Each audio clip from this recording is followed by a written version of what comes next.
مالك يوم الدين إياك نعبد وإياك نستعين اهدنا الصراط المستقيم صراط الذين أنعمت عليهم غير المغضوب عليهم ولا الضالين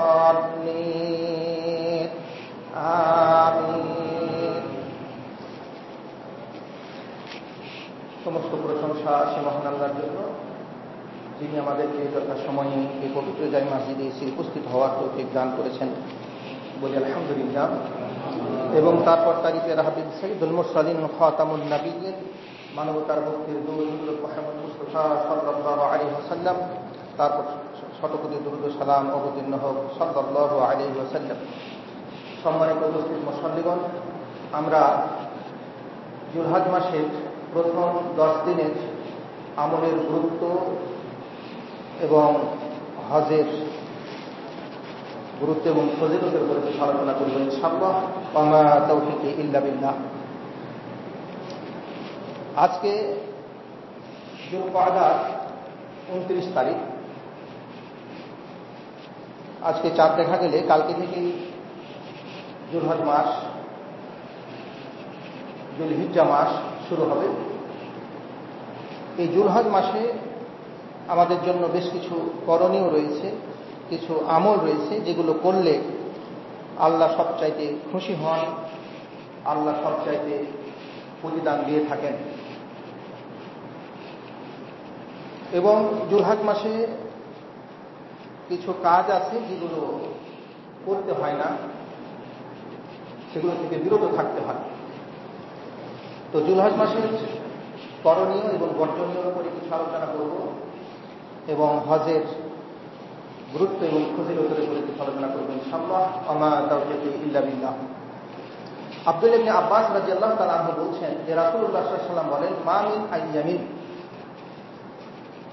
এমন কোন দিন নেই, আল আমালু সালিহু ফিহিন্না আহাব্বু ইলাল্লাহ, যে দিনগুলোতে সলে আমল করলে পারে সেটা আল্লাহর কাছে অধিক প্রিয় হবে, মিন হাযিহিল আইয়ামিল আশর, এই 10 দিনের আমলের চেয়ে।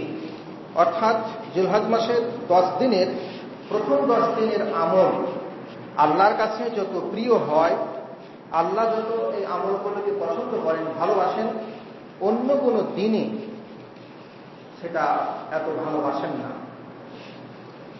অর্থাৎ এই 10 দিনের আমল আল্লাহর কাছে খুবই প্রিয় হয়ে থাকে। সাহাবীরা জিজ্ঞেস করলেন, ইয়া রাসূলুল্লাহ, ইয়া রাসূল, ওয়ালাল জিহাদু ফি সাবিলিল্লাহ, অন্য সময় যদি কেউ আল্লাহর পথে জিহাদ করে তাহলে কি সেটা এই 10 দিনের আমলের চাইতে শ্রেষ্ঠ হবে না? তো রাসূল বললেন, না, ওয়ালাল জিহাদু ফি সাবিলিল্লাহ, এই 10 দিনে যে আমলগুলো আছে সেগুলো অন্য সময় জিহাদের চাইতেও বেশি গুরুত্ব রাখে, বেশি আল্লাহর কাছে প্রিয়। তবে হ্যাঁ, ইল্লা রাজুলুন, কিন্তু ওই ব্যক্তির মর্যাদা বেশি হবে যে ব্যক্তি খরাজা বি নাফসিহি ওয়া মালিহি ফালাম ইয়ারজু মিন যালিকা শাই, যে ব্যক্তি তার নিজের জান মান নিয়ে জিহাদে বের হয়েছে, তারপরে জিহাদ থেকে আর সে ফিরে আসতে পারেনি, অর্থাৎ শহীদ হয়েছে। তাহলে যে ব্যক্তি অন্য মাসে ইবাদত করতে যে শহীদ হন, সেই ব্যক্তির সেই শহীদ হওয়ার আমলটি আল্লাহর কাছে পছন্দনীয়। তাছাড়া অন্যান্য আমল, এই 10 দিনে যে আমলগুলো, সলে আমলগুলো করা হবে, সেটা আল্লাহর কাছে সবচেয়ে বেশি প্রিয় হয়। তো এখানে আল্লাহ রাসূল বললেন, আল আমালু সালিহু ফিহিন্না, মানে এই 10 দিনে যে সলে আমলগুলো করা হবে, সেই সলে আমলগুলো হচ্ছে আল্লাহর কাছে অধিক প্রিয় অন্যান্য যে কোনো সময়, যে কোনো দিনের চেয়ে।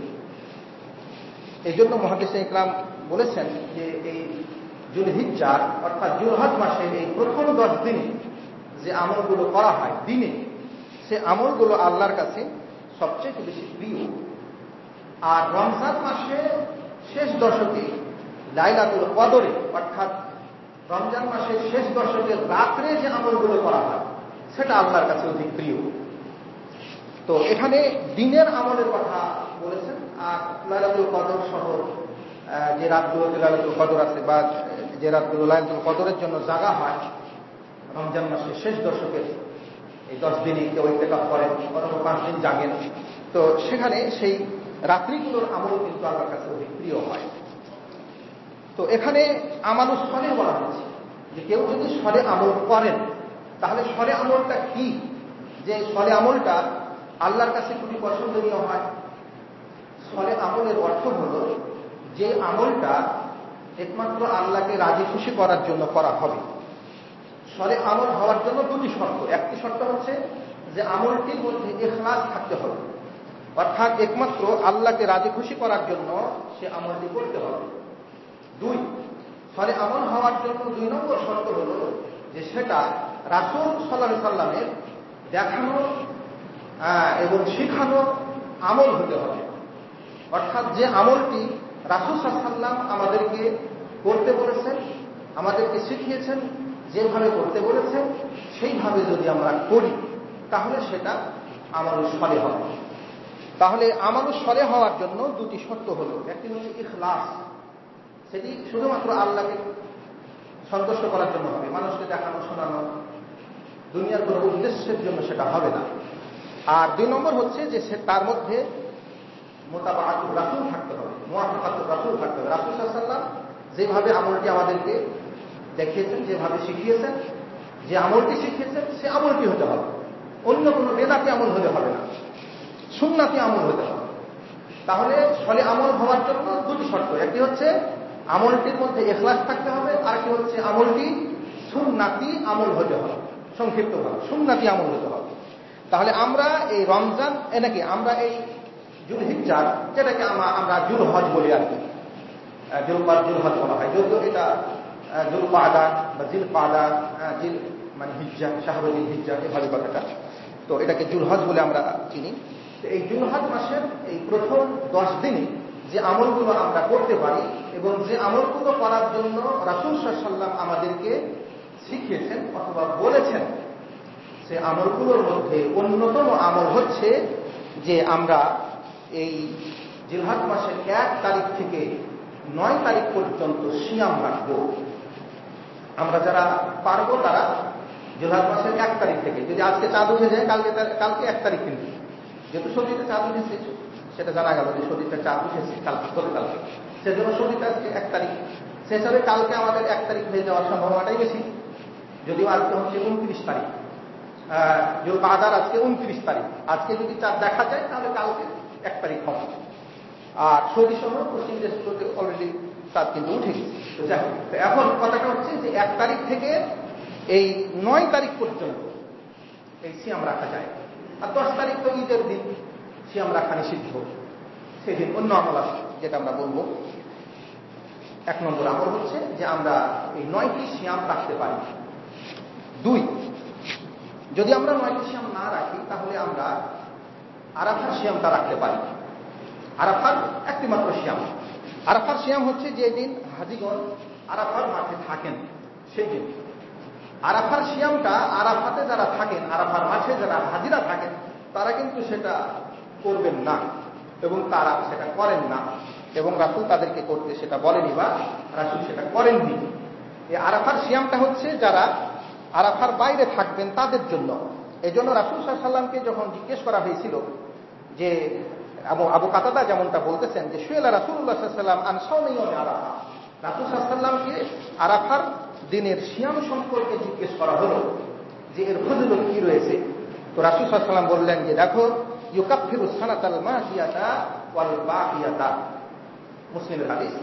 রাসূল বললেন যে এই আরাফার দিনের একটি সিয়াম কেউ যদি সেটা রাখে তাহলে তার অতীতের 1 বছর এবং যেই মাসটা, যে বছরটা আমার সামনে আছে, অর্থাৎ আরাফার পূর্বের 1 বছর আর আরাফা এর পরের 1 বছর, অর্থাৎ 34 বছর, এই 2 বছরের গুনাহ তার ক্ষমা হয়ে যায়। সুবহানাল্লাহ ওয়া বিহামদিহি। তাহলে আরাফার দিনের সিয়াম রাখলে পারে অতীতের 1 বছর আর ভবিষ্যতের 1 বছর।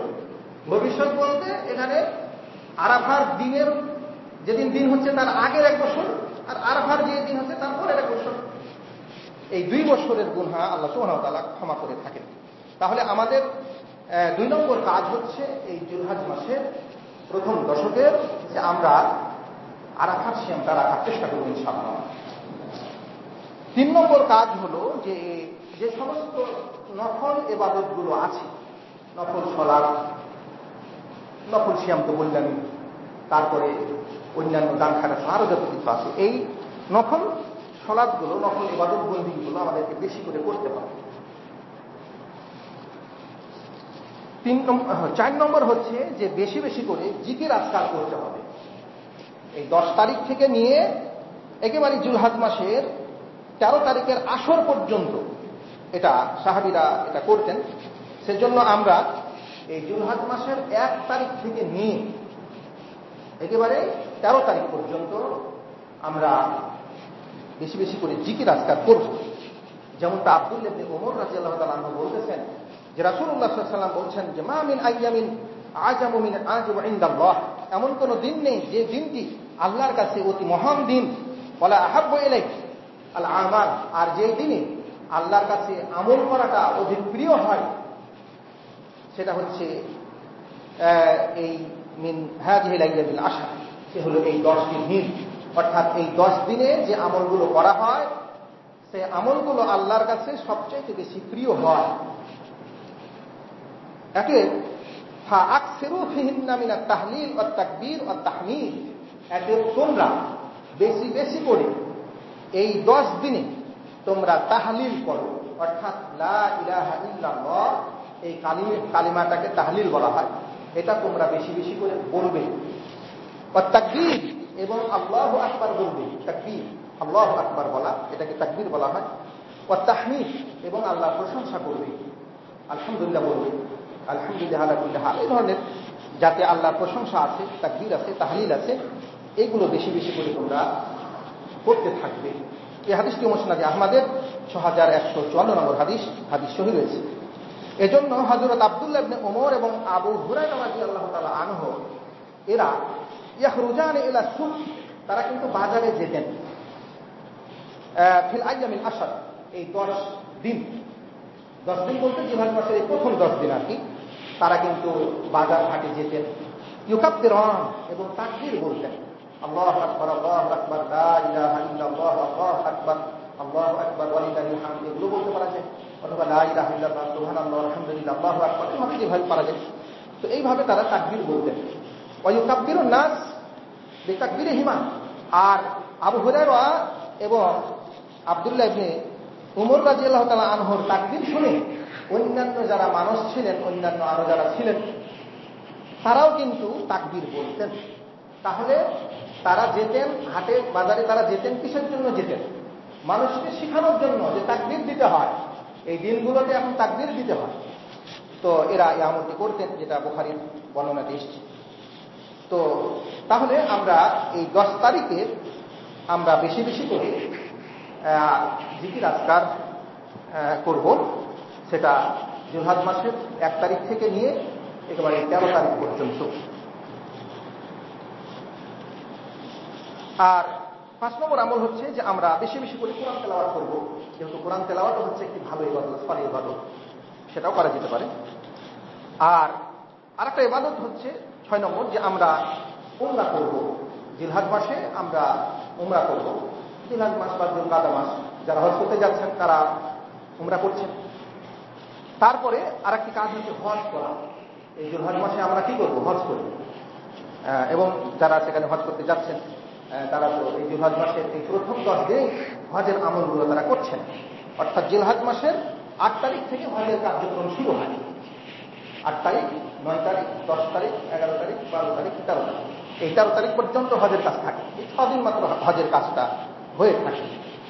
তো 8 তারিখ থেকে হজের কাজ শুরু হয়, আর 13 তারিখে হজের কাজ মোটামুটি শেষ হয়ে যায়। তাহলে এই কয়েকটা দিন এটা হাজিরা এই দিনগুলোতে বিশেষ ইবাদত করে থাকেন, অনেক জিকির আজকার করেন, অনেক দোয়া খায় করে থাকেন। বিশেষ করে যারা হজ করেন তারা আরাফার মাঠে দোয়া করেন, মুজদালিফাতে দোয়া করেন, তারপরে মিনাতে দিনে তো নয়, 11, 12, 13 তারিখে প্রথম কঙ্করে, মানে প্রথম জামরাকে এবং দ্বিতীয় জামরাকে কঙ্কর মারার পরে দোয়া করেন। তারপরে কাবা তওয়াফ করার সময় দোয়া করেন। বিভিন্ন জায়গায় অনেক জায়গায় দোয়া আছে, যে সমস্ত দোয়াগুলো করতে হয় এবং সেই সমস্ত জায়গাতে দোয়া কবুল হয়, মিনাতে দোয়া করে। তো এখন এটা হচ্ছে একটি গুরুত্বপূর্ণ ইবাদত, উমরা এবং হজ।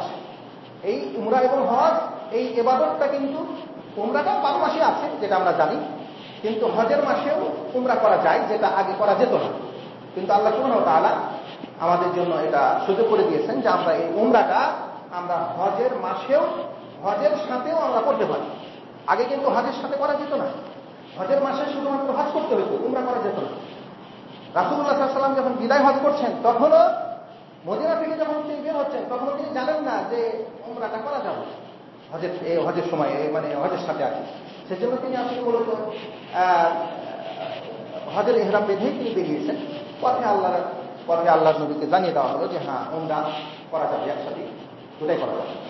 তো তখন যারা উমরা, যারা কুরবানির জন্য সাথে করে নিয়ে যাননি, তারা কিন্তু উমরা করে ইহরাম মুক্ত হয়ে আবার 8 তারিখে হজের জন্য ইহরাম বেরিয়েছেন।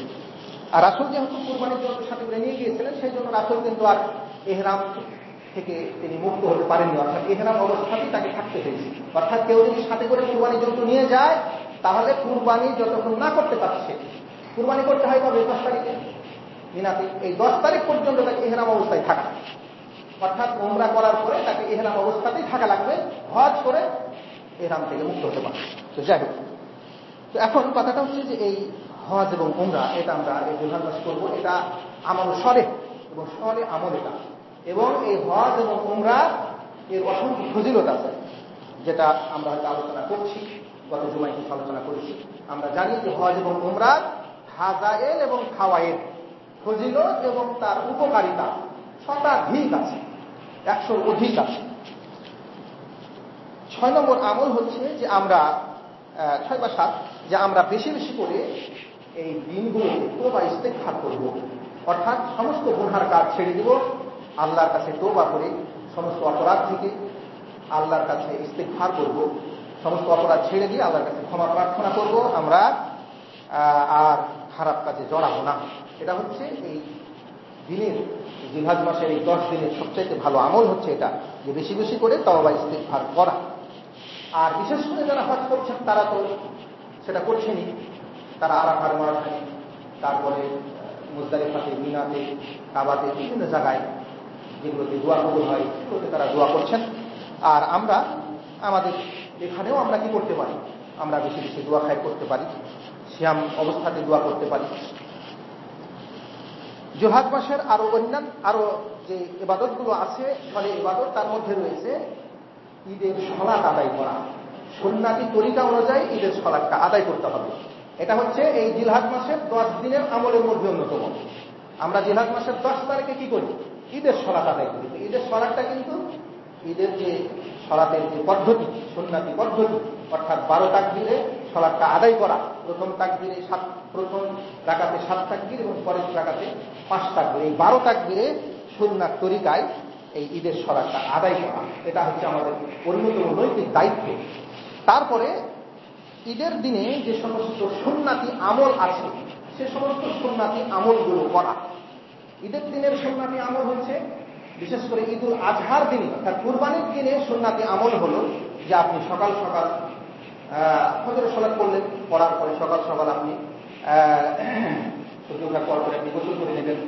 গোসল করে আপনি ভালো পোশাক পরে, আতর মেখে, আপনি পায়ে হেঁটে, আপনি কিছু না খেয়ে, মানে কুরবানির দিনে কিছু খেতে হবে না খেয়ে আপনি সকাল সকাল কোথায় যাবেন? ঈদগাহে চলে যাবেন। যে রাস্তা দিয়ে যাবেন তাকবীর পড়তে পড়তে যাবেন, এবং আবার আসার সময়, ঈদের সালাত পড়ে আসার সময় আবার অন্য রাস্তা দিয়ে আসবেন। যদি অন্য রাস্তা না থাকে, তো আপনি এদিক দিয়ে হেঁটেছেন, সাইডে হাঁটবেন, যে রাস্তা পরিবর্তন করে ঈদের দিনে আসবেন। যে রাস্তা দিয়ে যাবেন অন্য রাস্তা দিয়ে আসবেন। তারপরে এসে কুরবানি করবেন, ঈদের সালাত পড়ে এসে কুরবানি করবেন। এবং কুরবানি করার পরে তখন কেউ যদি মনে করে যে আমি খাবো, খেতে পারি। আর যাদের কুরবানি নাই, তারা সালাত পড়ে এসে খাবেন।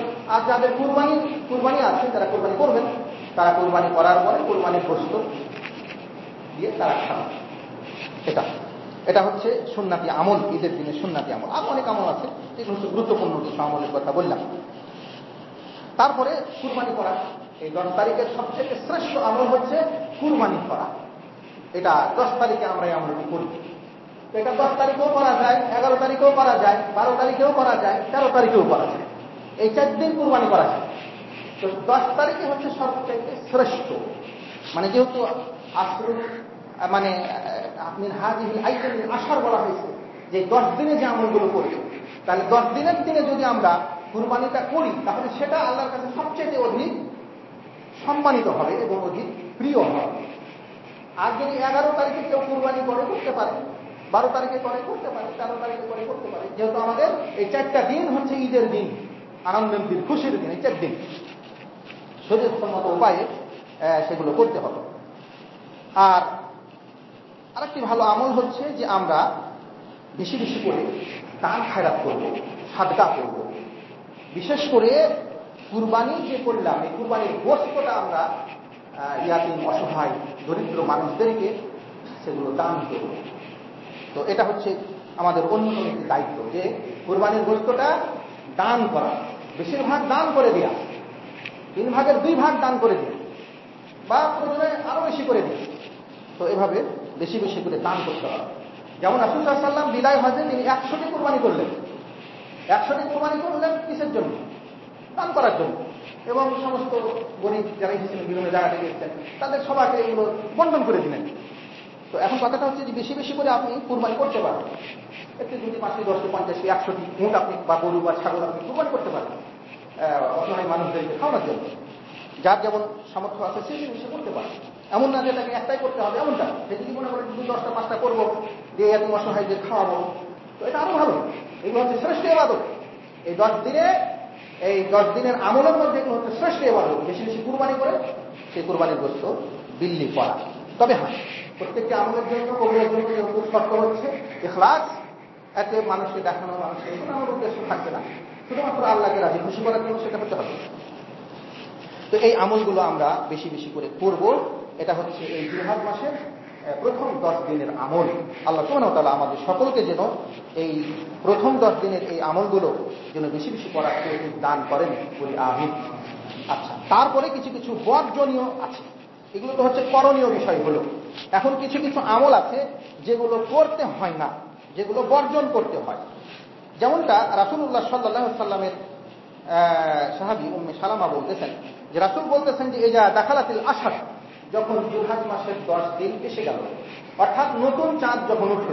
তো জিলহজ মাসের নতুন চাঁদ কখন উঠবে? আজকে উঠতে পারে, আজকে সন্ধ্যায় উঠে যাবে। তারপরে সম্ভাবনায় বেশি বললাম, আজকে যদি 29 তারিখ জুলকাদার 29 তারিখ, কিন্তু আজকে ওঠার সম্ভাবনায় বেশি, তার কারণ বিষয় উঠে গেছে গতকালকে। তো এখন কথাটা হচ্ছে যে রাসূল বলতেছেন যে যখন 10 দিন প্রবেশ করে, অর্থাৎ প্রথম দিন, জিলহজ মাসের প্রথম দিন যখন প্রবেশ করলো, তখন থেকে তো 10 দিন শুরু হবে।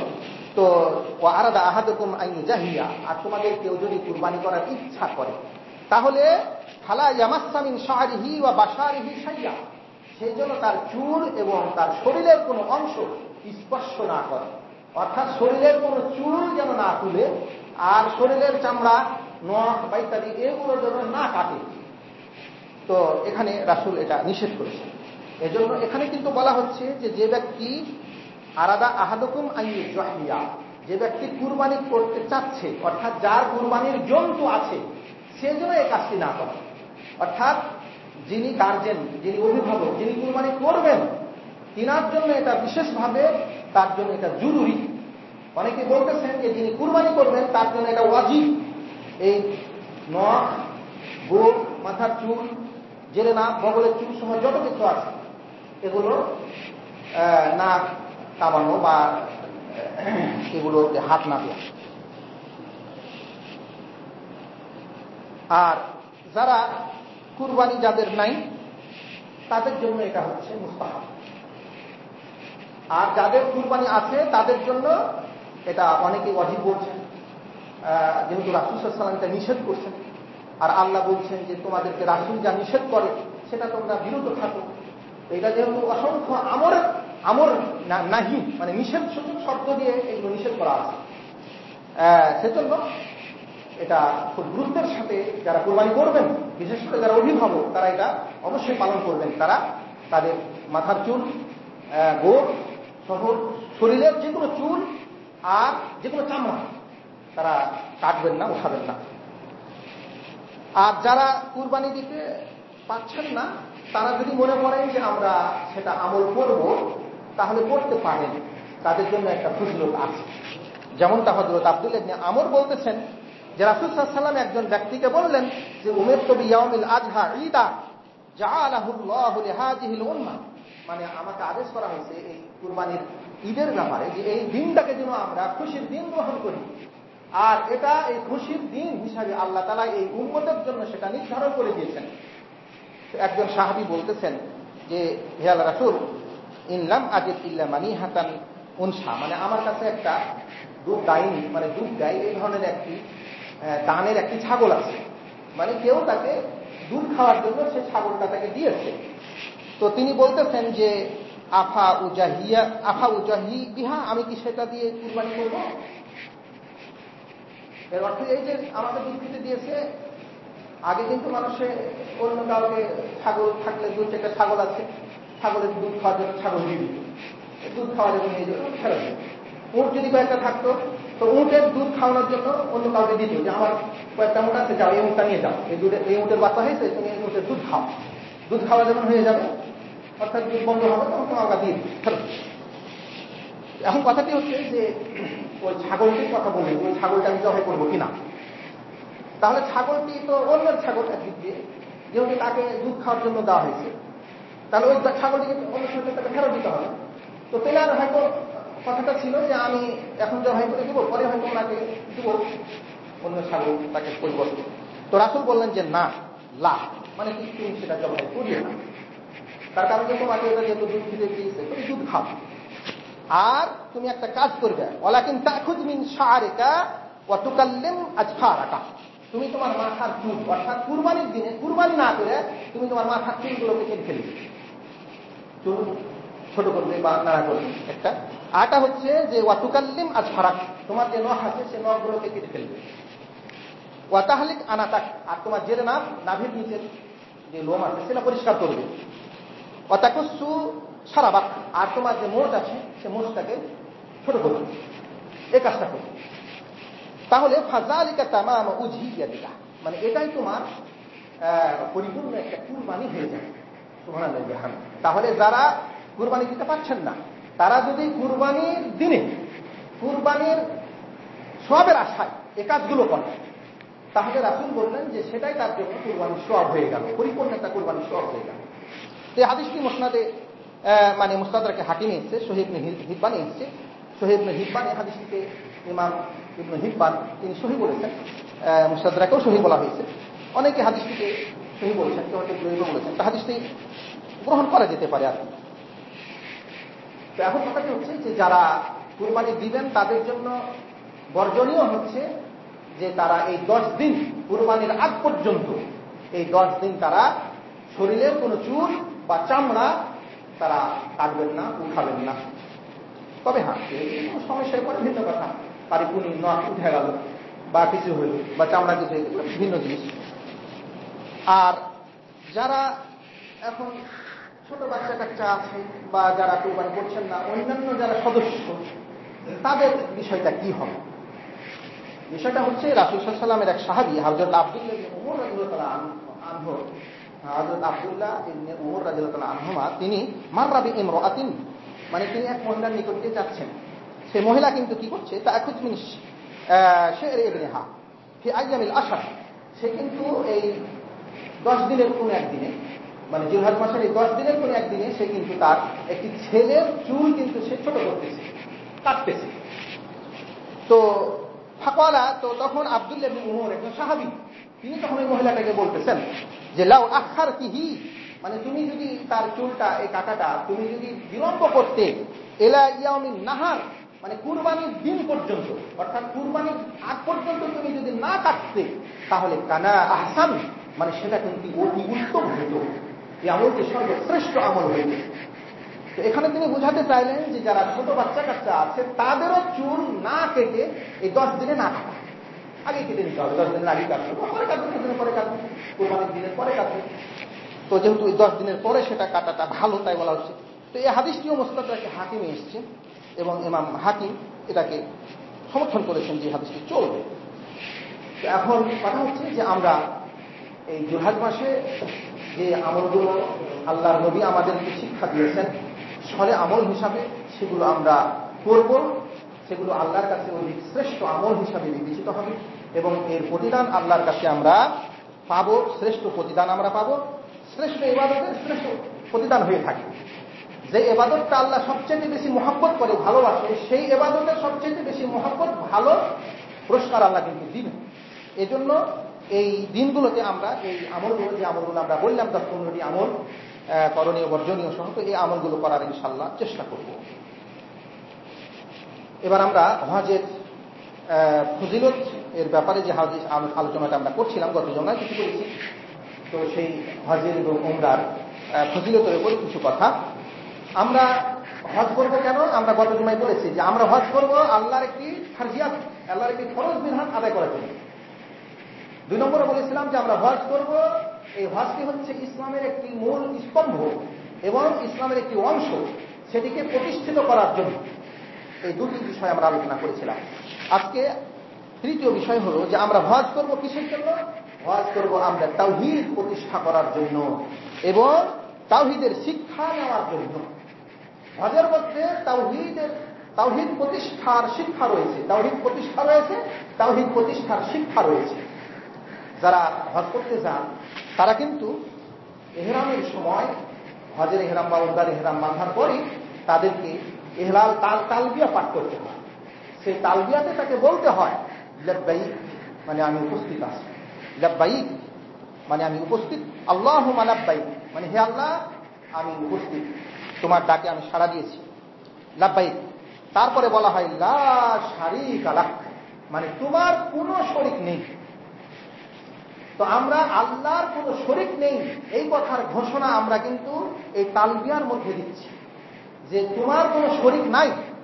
আর মক্কার মুশরিকরা কিন্তু বলতো যে তোমার শরীক নাই, তবে ওই সমস্ত শরীকগুলো আছে যে সমস্ত শরীকগুলো তুমি ধার্য করছো, নাউযুবিল্লাহ মিন যালিক, সেইভাবে তারা বলতো। কিন্তু লা শারীকা লাক, এরপরে তারা বলতো ইল্লা শারীকান হুয়া লাক তামলিকু ওয়া মা মালাক, এইভাবে তারা বলতো। তো রাসূল যখন তারা মক্কার কাফেরেরা কুরাইশরা যখন বলতো যে লা শারীকা লাক তোমার কোনো শরীক নাই, তখন রাসূল বলতেন যে পাত মানে এখান থেকেই থেমে যাও, তারপরে আর কিছু বলিও না। এটা হচ্ছে তাওহীদ, লা শারীকা লাক, আল্লাহর কোনো শরীক নাই। আল্লাহর ইবাদতে কাউকে শরীক করা যাবে না, আল্লাহর জাতের সঙ্গে, সিফাতের সঙ্গে, অন্য কোনো বিষয়ের সঙ্গে আল্লাহর শরীক করা যাবে না। এখান থেকে লা শারীকা লাক তোমার কোনো শরীক নাই এই পর্যন্ত ঘোষণাটা দিতে হবে। কিন্তু তারা একেবারেই বলতো যে তোমার কোনো শরীক নাই, তবে ওই সমস্ত শরীকগুলো তোমার জন্য আছে যেগুলো তুমি ধার্য করছো, ইয়ে করছো, এইভাবে করে তারা বলতো। তো আল্লাহ সুবহানাহু ওয়া তাআলা তার জন্য অন্য কোনো শরীক কিন্তু সাব্যস্ত করেননি। তো আমরা এই হজের সময় আমরা কিন্তু এই তাওহীদ প্রতিষ্ঠা অর্থাৎ শিরক বর্জন এবং তাওহীদ প্রতিষ্ঠার অঙ্গীকার কিন্তু আমরা করতেছি। আমরা বলতেছি ইন্নাল হামদা ওয়া নি'মাতা লাক ওয়াল মুলক, ইন্নাল হামদা ওয়া নি'মাত, সমস্ত প্রশংসা তোমার, সমস্ত নিয়ামত এটা হচ্ছে তোমারই জন্য। অর্থাৎ সমস্ত প্রশংসা একমাত্র আল্লাহ পাওয়ার দরকার, সমস্ত নিয়ামত এটা হচ্ছে আল্লাহর জন্য। আমরা যত কিছু দুনিয়াতে নিয়ামত ভোগ করছি সব আল্লাহ, এজন্য প্রশংসা হচ্ছে আল্লাহ। ওয়াল মুলক এবং রাজত্ব ক্ষমতা এটা হচ্ছে তোমার। লা শারীকা লাক তোমার কোনো শরীক নেই, অর্থাৎ প্রশংসাতেও কেউ তোমার শরীক নাই, নিয়ামতেও কেউ তোমার শরীক নাই, তোমার মুলকিয়াতের মধ্যে, তোমার ক্ষমতার মধ্যে, তোমার রাজত্বের মধ্যে কেউ শরীক নেই। আল্লাহ হচ্ছেন একক, প্রশংসা পাওয়ার হকদার, তিনি একক ক্ষমতার মালিক, তিনি হচ্ছেন মুলক, তার সমস্ত মুলক, সমস্ত ক্ষমতা তার হাতে। এতে আমাদেরকে সকলকে তার কাছে মাথা নত করতে হবে। তো এই তাওহীদ, এটা এই শিক্ষা, তাওহীদের শিক্ষা আমাদেরকে হজের থেকে নিতে হবে। এজন্য হযরত আব্দুল্লাহ ইবনে উমর রাদিয়াল্লাহু আনহু তিনি বলতেন, যখন হাজরে আসওয়াদকে চুমা দিতেন তখন বলতেন যে ইন্নী আলামু আন্নাকা হাজার, আমি তো জানি যে তুমি কি পাথর। হযরত উমর রাদিয়াল্লাহু আনহু তিনি যখন কালো পাথরটাকে চুমা দিচ্ছেন, কালো পাথর কিন্তু জান্নাত থেকে আসা পাথর, সেটা কিন্তু সাদা ছিল, উজ্জ্বল ছিল। আল্লাহ রাসূল বলছে যে সাদা পাথরটিকে মানুষের পাপ তাকে কালো করেছে। এটার বর্ণনা হয়তো পরে দেওয়া হবে। তো এটা এখন কালো হয়ে গেছে, এই জন্য এটা এখন হাজারে আসওয়াদ, কালো পাথর। সেটা কিন্তু জান্নাতি পাথর। জান্নাতের দুটি পাথর পৃথিবীতে রাখা হয়েছে, একটি হচ্ছে মাকামে ইব্রাহিম, আরেকটি হচ্ছে হাজারে আসওয়াদ। এই দুটি পাথর কিন্তু আল্লাহ জান্নাত থেকে পাঠিয়েছে। যখন জান্নাত থেকে পাঠানো হয়েছিল তখন কিন্তু সেটা এত উজ্জ্বল ছিল, রাসূল বলছেন যে তার এই উজ্জ্বলতাটাকে যদি আল্লাহ সুবহানাহু ওয়া তাআলা ছিনিয়ে না নিতেন তাহলে এই সারা পৃথিবী উজ্জ্বল হয়ে যেত। এই পৃথিবীতে যে সূর্য আছে, চন্দ্র আছে, আরো সমস্ত কিছু আছে যেগুলোর আলো আমরা পাই, সেগুলোর আলো নিশ্চিন্ন হয়ে যেত ওটার আলোতে। সুবহানাল্লাহ হবে হামদি, তাহলে এত উজ্জ্বল ছিল সেটা। তো যাই হোক, এই হাজরে আসওয়াদ এই কালো পাথরটিকে চুমো দেওয়ার সময় তিনি বলতেছেন পাথরটিকে লক্ষ্য করে যে তুমি তো পাথর, আমি জানি, লা তাজুররু ওয়ালা তানফা, তুমি তো তানফাও, তুমি তো ক্ষতি করতে পারো না সত্যাগতভাবে, তুমি তো কোনো উপকার করতে পারো না, ক্ষতিও করতে পারো না। মানে তোমার মধ্যে এই দুনিয়াতে কোনো উপকার করার ক্ষমতা তোমার নাই এবং ক্ষতি করার ক্ষমতা তোমার নাই। তাহলে এখান থেকে বোঝা গেল যে পাথর হোক, গাছ হোক, আরো যত কিছু হোক দুনিয়াতে যত কিছু আছে, সেগুলোর উপকার করার, অপকার করার কোনো ক্ষমতা নাই। এখন দুনিয়াতে অসংখ্য জায়গায় অসংখ্য জিনিসের কিন্তু পূজা চলতেছে। কোন জায়গায় পাথরের পূজা চলতেছে, কোন জায়গায় কোন আপনার স্থানের ইবাদত চলতেছে, কোন গাছের ইবাদত চলতেছে। তো এগুলো সব হচ্ছে শিরক। এজন্য হযরত উমর রাদিয়াল্লাহু আনহু বললেন যে দেখো তুমি তো একটা পাথর, কিন্তু আমি তোমাকে চুমা দিচ্ছি কেন? তিনি বলছেন দেখো, লাউলা আন্নী রাআইতু রাসূলুল্লাহ রাআইতুন নবী ইউকাব্বিলুকা, যদি আমি রাসূলকে তোমাকে চুমু দিতে না দেখতাম তো মা কাব্বালতুকা, তাহলে আমি তোমাকে চুমু দিতাম, তোমাকে স্পর্শ করতাম না, তোমাকে চুমা দিতাম না। যেহেতু রাসূল তোমাকে চুম্বন করেছে সেই জন্য আমি তোমাকে চুম্বন করতেছি। এখন কথাটা হচ্ছে যে রাসূল শুধুমাত্র পৃথিবীতে একটি পাথর স্পর্শ করে তার বরকত হাসিল বা তাকে চুমা দেওয়া বা চুম্বন করার সেই স্বীকৃতি তিনি দিয়েছেন, এবং তার কিছু ফায়দাও আছে। যেমন হাদিসে আসবে, আমরা হয়তো যদি আমরা সে আলোচনাটা করি হয়তো করবো, যে এই পাথর যেটা হাজরে আসওয়াদ পাথর, সেটা বিশাল এক পাহাড় এর সমতুল্য তাকে করা হবে। হাসরের মাঠে একটা পাথর, একটা পাহাড় সমতুল্য করা হবে এবং তার দুটি চোখ দেওয়া হবে। হাজরে আসওয়াদের দুটি চোখ দেওয়া হবে আর একটি জবান দেওয়া হবে, জিভা দেওয়া হবে। সে চোখ দিয়ে দেখতে পারবে, জবান দিয়ে বলতে পারবে। সে তখন সাক্ষ্য দিবে যারা সত্যিকার অর্থে খালেস নিয়তে একমাত্র আল্লাহকে রাজি খুশি করার জন্য পাথরকে যারা স্পর্শ করেছে অথবা চুম্বন করেছে, তাদের পক্ষে সে কিয়ামতের দিনে আল্লাহর কাছে সাক্ষ্য দিবে। এটা ফজিলত আছে, পাথরের একটা ফজিলত আছে। তো যাই হোক, তো এখন সেই পাথর একমাত্র পাথর, যেই পাথরকে শুধুমাত্র স্পর্শ করা যায় এবং চুমো দেওয়া যায়। তাছাড়া পৃথিবীর কোনো পাথর বা কোনো জায়গায় কোনো স্থান যেটি করা যায় না, বরকত হাসিলের জন্য স্পর্শ করা যায় না, চুমো দেওয়া যায় না। কিন্তু দুঃখজনক হলো সত্য যে আমরা মুসলমান এত জাহেল যে আমরা যে কোনো জায়গার, যে কোনো স্থানের, যে কোনো জিনিসকে আমরা বরকত হাসিলের জন্য সেটাকে স্পর্শ করি, সেটাকে চুমো দিই, সেটাকে জড়িয়ে ধরি থাকি। কিন্তু সেটা করা যাবে না, সেটা শিরক। আমি একবার ওই যে গেছিলাম ওই যে বাগেরহাটে শেখ গম্বুজ মসজিদ, তো ওই ডান দিকে আপনার ওই উত্তর দিকে একটা জায়গা আছে, একটা খুঁটি আছে। ওই খুঁটির ওখানে দেখা গেল যে মহিলারা একটা ভিড় জমাচ্ছে। তো একটা খুঁটি, ওই খুঁটি মানে একটা খাম্বা স্তম্ভ, ওই খুঁটিটাকে ওখানে সরাত করতেছে, ওখানে ওটাকে ধরতেছে, জড়তেছে, জড়িয়ে করতেছে, বলছে যে এখানে যদি কিছু প্রার্থনা করা যায়, দোয়া করা যায়, এই খুঁটির এত ক্ষমতা, এই জায়গাটার এত ক্ষমতা, সব কমে নওয়াজুবিল্লাহ। তো এটা কি হচ্ছে, এখন মসজিদের মধ্যে একটা বিশেষ অংশের একটা পূজা শুরু হয়েছে। এটা নিষিদ্ধ। পৃথিবীতে একমাত্র পাথর, যে পাথরকে চুমো দেওয়া যেতে পারে, স্পর্শ করা যেতে পারে, সেটা হচ্ছে হাজরে আসওয়াদ। তাছাড়া আর কোনো পাথর না, পৃথিবীতে আর কোনো গাছ না যে গাছের দ্বারাতে কোনো বরকত হাসিল করা হয়। তো এখানে এই যে তাওহীদ, এই তাওহীদগুলো শিখতে হবে আমাদের। নবীর কবর, সেই কবরেরও পূজা করা যাবে না। অনেকে আছে যে তারা নবী সাল্লাল্লাহু আলাইহি ওয়াসাল্লামের কবরে যে নবী সাল্লাল্লাহু আলাইহি ওয়াসাল্লামকে সালাম দিচ্ছে, তারপরে বলতেছে যে আমি অমুকের ছেলে অমুক এসেছি আপনাকে সালাম দেওয়ার পরে তখন নবীর কাছে তখন প্রার্থনা করতেছে, নবীর কাছে তখন বলতেছে যে আমার জন্য আপনি প্রার্থনা, আপনি আমার জন্য সুপারিশ করবেন, অমুক সমুক করবেন, এভাবে নবীকে বলতেছে। এটা প্রকাশ্য শিরক। এজন্য তাওহীদের জ্ঞান না থাকলে পারে যেটা হয়, মানুষ কিন্তু মূলত তাওহীদ শেখার জন্য হজে যাচ্ছেন, তারা ঘোষণা দিচ্ছেন, যত সময় পর্যন্ত ইহরাম অবস্থায় থাকতেছেন শুধু বলতেছেন লাব্বাইক আল্লাহুম্মা লাব্বাইক লাব্বাইক লা শারীকা লাক লাব্বাইক লা শারীকা লাক, তোমার কোনো শরীক নেই, ইন্নাল হামদা ওয়া নি'মাতা ওয়াল মুলক, তোমার জন্য সমস্ত প্রশংসা, তোমার জন্য সমস্ত নিয়ামত, তোমার জন্য নিয়ামতের সকল শুকরিয়া, তোমার জন্য সমস্ত ক্ষমতা বাদশাহিত্ব সবকিছু ঘোষণা দিচ্ছি। যতক্ষণ পর্যন্ত ইহরাম অবস্থায় থাকতেছেন ঘোষণা দিতেই থাকতেছেন। অথচ ওই মানুষটাই তাওহীদ বুঝে না, শিরক বুঝে না, বলতেছেন যে আপনার কোনো শিরক নাই, অথচ তারা নবীর কবরে যে নবীকে বলতেছেন যে আপনি আমার জন্য সুপারিশ করবেন, নাউযুবিল্লাহি মিন যালিক। এটা নবীর কাছে প্রার্থনা হচ্ছে, নবীর কাছে প্রার্থনা করা এটা শিরক। নবী হোক আর অন্যান্য যে কোনো কবরবাসীর কাছে প্রার্থনা করা, সরাসরি কবরবাসীকে বলা যে আপনি আমার জন্য দোয়া করেন, আপনি আমার জন্য শাফাআত করবেন বা সুপারিশ করবেন, এই ধরনের যে কোনো কথা, এগুলো হচ্ছে শিরক, প্রকাশ্য শিরক। যদি কেউ তওবা করে না মারা যায় তাহলে সে চিরস্থায়ী জাহান্নামী কাফের হয়ে যাবে। এই জন্য অনেকেই না বুঝে তারা হজ করতে যাচ্ছেন, যে তারা এই নবীর কবরের কাছে যে তারা এইভাবে কবরকে তারা সম্বোধন করে এই ধরনের কথা তারা বলছেন, অথচ রাসূল সাল্লাল্লাহু আলাইহি ওয়াসাল্লাম মরার আগেই, মৃত্যুর আগেই তিনি আল্লাহর কাছে বারবার প্রার্থনা করছেন এবং অভিশাপ করতেছেন ইহুদি খ্রিস্টানদেরকে। আল্লাহ নবী বলতেছেন যে হে আল্লাহ, আল্লাহুম্মা, হে আল্লাহ, লা তাজআল কবরি ওয়াসানা, হে আল্লাহ তুমি আমার কবরটিকে ওয়াসান করিও না, মানে পূজার স্থান করিও না। ওয়াসান মানে হচ্ছে যে যার ইবাদত করা হয়, পূজা করা হয়। তো আল্লাহর নবী মৃত্যুর সময় আল্লাহকে বলতেছেন যে হে আল্লাহ তুমি আমার কবরকে ওয়াসান বানাইও না, মানে পূজনীয় স্থান বানাইও না, যার পূজা হবে। কবরটাকে তুমি, কবরটার যেন কেউ পূজা না করে, কবরটাতে এসে যদি কেউ সেজদা না দেয়, কবরের কাছে কেউ এসে যেন প্রার্থনা না করে।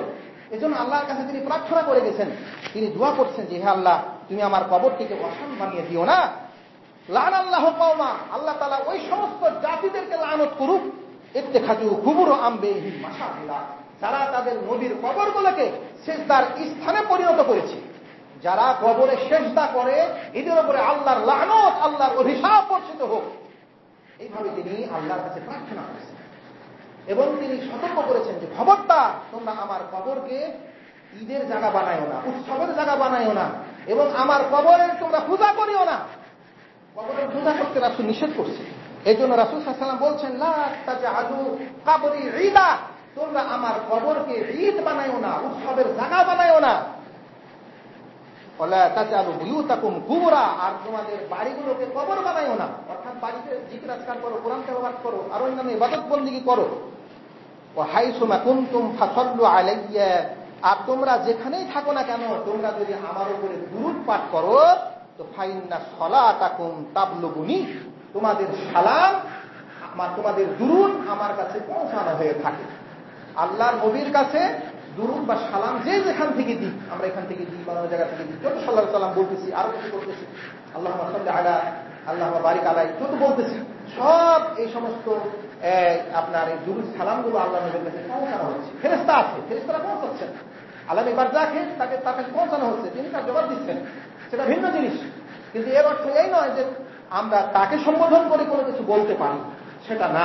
এজন্য রাসূল সাল্লাল্লাহু আলাইহি ওয়াসাল্লাম হযরত আব্দুল্লাহ ইবনে আব্বাসকে বলতেছেন যে হে ছেলে, যদিও ছোট আব্দুল্লাহ ইবনে সালাম নাকি আব্দুল্লাহ ইবনে আব্বাস তার চাচাতো ভাই, তিনি তাকে বলতেছেন যে যখন তুমি চাইবে তখন আল্লাহর কাছে চাইবে। এটা সালতা ফাসআলিল্লাহ, তুমি চাইলে আবার আল্লাহর কাছে চাইবে। ওয়াইদা স্তান, তার যখন তুমি সাহায্য চাইবে, যে কোনো সাহায্য চাইবে তো আল্লাহর কাছে চাইবে। তাহলে যত কিছু চাওয়া পাওয়া এগুলো আল্লাহর কাছে চাইতে হয়, আল্লাহর কাছে সহযোগিতা চাইতে হয়, মানুষের কাছে, মাখলুকের কাছে না। গায়েবী সাহায্য কারোর কাছে চাইতে হয় না, সেটা ফেরেশতা হোক, জিন হোক, যে কোনো নবী হোক, রাসূল, কারোর কাছে না, চাইতে হবে আল্লাহর কাছে। আল্লাহকে বলতে হবে যে হে আল্লাহ এই নবীর শাফাআত, বিশ্ব নবীর শাফাআত তুমি আমার জন্য কবুল করো, বিশ্ব নবী যেন আমার জন্য শাফাআত করে সেই সৌভাগ্য আমাকে দিও, সেটা তুমি আমার জন্য সেটা করে দাও। এবং অন্যান্য যে ইবাদত বন্দেগী গুলো আছে যেগুলো করলে পরে নবীর শাফাআত পাওয়া যায়, সেই ইবাদত বন্দেগীগুলো করতে হবে। আর এগুলো না করে সরাসরি নবীর কবরে যে নবীর কাছে এই শাফাআত চাওয়া বা নবীর কাছে নবীকে যে বলা, তাকে যে কোনো সালাম কথা বলা, সেগুলি কোনো সহি হাদিস দ্বারা প্রমাণিত নয়। কিছু হাদিস আছে যেগুলো জয়ীফ, যে জয়ীফের উপর ভিত্তি করে মানুষ কিন্তু সেগুলো আমল করতেছে। একটা জয়ীফ হাদিস আছে যে যদি দূর দূরান্ত থেকে আমার কাছে সালাম কেউ আমার দুরূদ পাঠ করে তো আমার কাছে পৌঁছানো হয়, আর কেউ যদি আমার কবরের কাছে এসে আমাকে সালাম দেয় তো আমি শুনতে পাই। ভুয়া কথা, এটি সত্য হাদিস নয়। হ্যাঁ, এত এই ধরনের জাল জয়ীফ হাদিসের উপরে ভিত্তি করে কোনো আকীদা, কোনো ঈমান প্রতিষ্ঠিত হবে না। এতে রাসূল সাল্লাল্লাহু আলাইহি ওয়াসাল্লামের কাছে, কবরের কাছে যে শুধু সালাম দিবেন, যেভাবে সালাম দেওয়ার কবর জিয়ারতের জন্য যে দোয়াটা আছে সেই দোয়াটা করবেন, এবং আপনি দোয়া করবেন, আল্লাহর কাছে দোয়া করবেন, তার কাছে না, নবীর কাছে কোনো সাহায্য চাইবেন না। তো এখন কথাটা হচ্ছে যে রাসূল এটা নিষেধ করছে। রাসূল বলেছেন আল্লাহকে যে আল্লাহ, তুমি আমার এই কবরটাকে ওয়াসাল বানিয়ে দিও না, যে আমার কবরের কাছে এসে মানুষ এই কবরের পূজা করবে, সেটা যেন না হয়, সেটা যেন কেউ না করে, আল্লাহ এটা করিও না। তো এখন অনেক জাহেল আছে, হয়তো অনেক কাজ করা করছে। শুধু হাজরে আসওয়াদ না, হাজরে আসওয়াদ ছাড়া অসংখ্য জায়গা আছে, অসংখ্য পাথর আছে, সেগুলোকে চুমা দিচ্ছে, সেগুলোকে স্পর্শ করছে, হীরা গুহাতে দিয়ে পাথর লাগতেছে, পাথরকে চুমা দিচ্ছে, আরো বিভিন্ন জায়গায় করছে। সব বেদাত, যারা এই কাজগুলো করে তারা সব বেদাতি, এদের কোনো হজ কবুল হবে না, বেদাতিদের কোনো হজ কবুল হবে না। এদের হজ বেদাত মুক্ত, শিরক মুক্ত, কুফরি মুক্ত হজ হতে হবে, নবীর দেখানো সুন্নাহ তরিকা অনুযায়ী হতে হবে, তাহলে হজ কবুল হবে। আল্লাহ সুবহানাহু ওয়া তাআলা আমাদের সঠিক জ্ঞান দান করুন এবং সকল ধরনের বেদাত থেকে বেঁচে থাকার তৌফিক দান করুন বলে আমিন।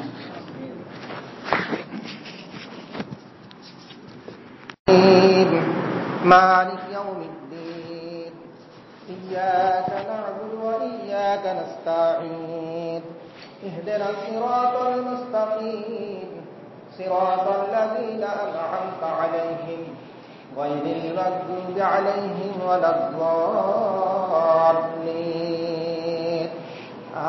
আমিন। সমস্ত প্রশংসা সে মহান আল্লাহর জন্য, যিনি আমাদেরকে যথাসময়ে এই পবিত্র জামি মসজিদে এসে উপস্থিত হওয়ার তৌফিক দান করেছেন, বলি আলহামদুলিল্লাহ। এবং তারপর তারিখে রাহাবিব সাইয়্যিদুল মুরসালিন খাতামুন নবিয়্যিন, মানবতার মুক্তির